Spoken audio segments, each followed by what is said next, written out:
विवाहपूर्ण संवादामुळे वैवाहिक जीवन अधिक समृद्ध होऊ शकतं, अशा सांगणाऱ्या एका अनोख्या समुपदेशन पुस्तकाचं नागपूरमध्ये प्रकाशन करण्यात आलं. पती पत्नीतील नातं जुळण्यासाठी परस्परांची समज, संवाद आणि मानसिक सुसंगता किती महत्त्वाची आहे हे या पुस्तकातून अधोरेखित करण्यात आलं आहे. नागपूरच्या सिव्हिल लाईन्स इथल्या चिटणीस सेंटरच्या रंगायन सभागृहात ऑरेंज सिटी लिटरेचर फेस्टिवल अंतर्गत लग्न करण्यापूर्वी विचारायचे प्रश्न या अनोख्या पुस्तकाचं प्रकाशन करण्यात आलं आहे. पती पत्नीतील नातं हे जगातील सर्वात सुंदर नात्यांपैकी एक मानलं जातं. मात्र हे नातं फुलण्यासाठी परस्परांची समज, विचारांमध्ये सुसंगती आणि भावनिक परिपक्वता आवश्यक असल्याचं लेखक जोडपं विकास विठ्ठल आणि मृणाली गौतम यांनी स्पष्ट केलं. विकास विठ्ठल यांनी सांगितलंय की वैवाहिक साक्षरता हा जगभर चर्चेचा विषय आहे. त्यामुळे विविध देशांतील विवाह व्यवस्थांचा सखोल अभ्यास करून हे पुस्तक तयार करण्यात आले. 25 विषय आणि जवळपास 400 प्रश्नांची ही प्रश्नावली विवाहेच्छुक मुलगा मुलीनं एकत्रित बसून सोडवल्यास नात्यातील अनेक गोष्टी आधीच स्पष्ट होऊन वैवाहिक जीवन अधिक सुंदर होऊ शकतं, असा विश्वास त्यांनी व्यक्त केला. लेखिका मृणाली गौतम यांनी भारतीय कुटुंब व्यवस्था, मुलांच्या जडणघडणीमध्ये पालकांची भूमिका आणि बदलत्या पाश्चात्य प्रभावामुळे वाढणाऱ्या घटस्फोटांच्या प्रमाणाचा उल्लेख करत संवादाचं महत्त्व अधोरेखित केलंय. त्यांच्या म्हणण्यानुसार सध्या देशात विवाहाचं प्रमाण 8% तर घटस्फोटाचं प्रमाण तब्बल 18% आहे. अशा स्थितीत विवाहपूर्व संवाद आणि परस्परांचं समुपदेशन हे अत्यावश्यक ठरतं. हे फक्त पुस्तक नाही तर विवाहाआधी होणारे परस्परांचे समुपदेशन आहे, असंही लेखिका मृणाली गौतम यांनी सांगितलं. प्रेक्षकांना नमस्कार. यावेळेला 118, 112 न्यूज चिठ्ठी आज आलेली आहे अशा ठिकाणी ज्या ठिकाणी आज एक क्रांती होणार आहे. ही क्रांती तुमच्या, माझ्या आणि सर्वांच्या जीवनात आमूलाग्र बदल घडविण्यासाठी एक चांगलं पाऊल या दिशेने उचलण्यात आलेला विषय आहे. Important questions to ask before getting married. अतिशय जिव्हाळ्याचा महत्त्वाचा विषय. पण आज या पूर्ण युनिव्हर्समध्ये बरेच लोक राहतात. मात्र काहींच्या भाग्याला ही बाब यावी असे जोरदार टाळ्या वाजून त्याचं स्वागत करतात आहे. अशा मृणाली गौतम मॅडम सुद्धा या ठिकाणी आहेत. तर त्याचप्रकारे विकास विठ्ठल सर पण या ठिकाणी आहेत. आपण त्यांच्याकडे जाऊया आणि त्यांना काही प्रश्न करूया.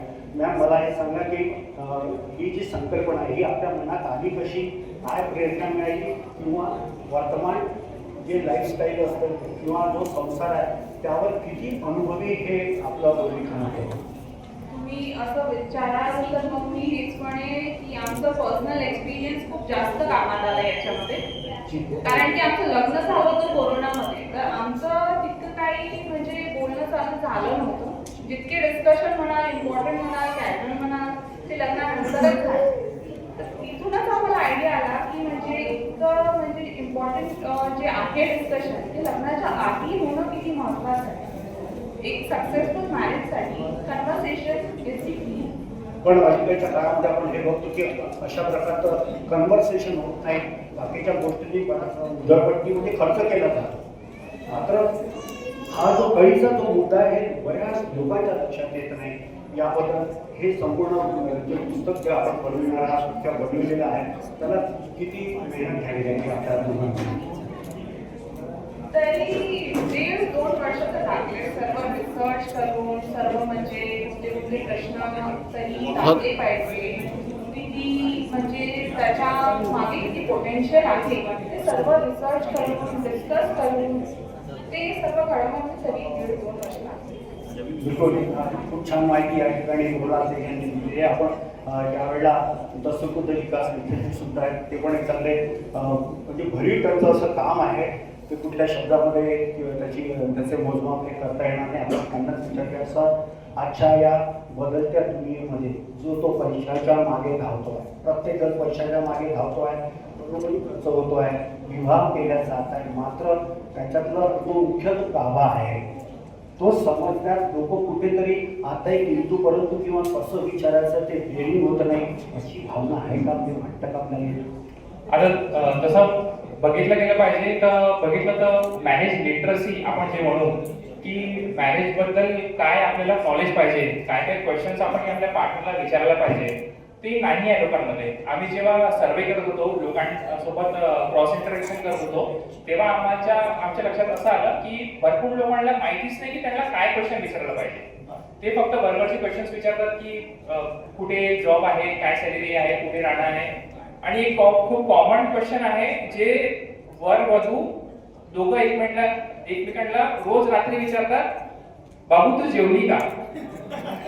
तर हा एक खूप कॉमन क्वेश्चन आहे, पण त्याच्या व्यतिरिक्त एवढं काही आहे विचारायला, पण त्यांना ते नाही माहीत राहत. मॅरेज लिटरसी आपल्या भारतामध्ये खूप कमी आहे आणि हे म्हणू शकतो की मॅरेज लिटरसी वाढवेल येणाऱ्या जनरेशनमध्ये.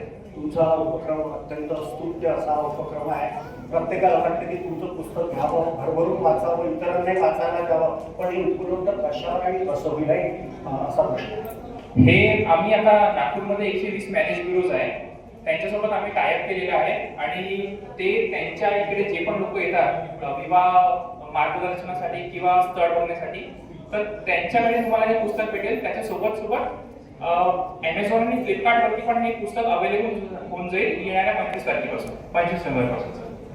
तर आपण आता विकास विठ्ठलजी आणि मृणालताई गौतम यांनी मृणालताई गौतम आपल्या सोबत होत्या. त्यांना आपण विचारलं या पुस्तकाच्या संदर्भात. त्यांनी अतिशय उपयुक्त अशी चांगली माहिती जरूर दिलेली आहे, पण कळायला आणि वळायला वेळ लागतं. लोकांना कळते आहे पण लोक वळत नाही. कदाचित भविष्यामध्ये हे पुस्तक त्यांच्या जीवनामध्ये कुठेतरी एक संजय विवाहपूर्व संवाद आणि स्वसमज या संकल्पनेवर आधारित हे पुस्तक आधुनिक तरुणांसाठी मार्गदर्शक ठरू शकतं असं जाणकारांचं मत आहे. संजय मिरे, सक्षम पोलीस टाइम्स, न्यूज 112, नागपूर.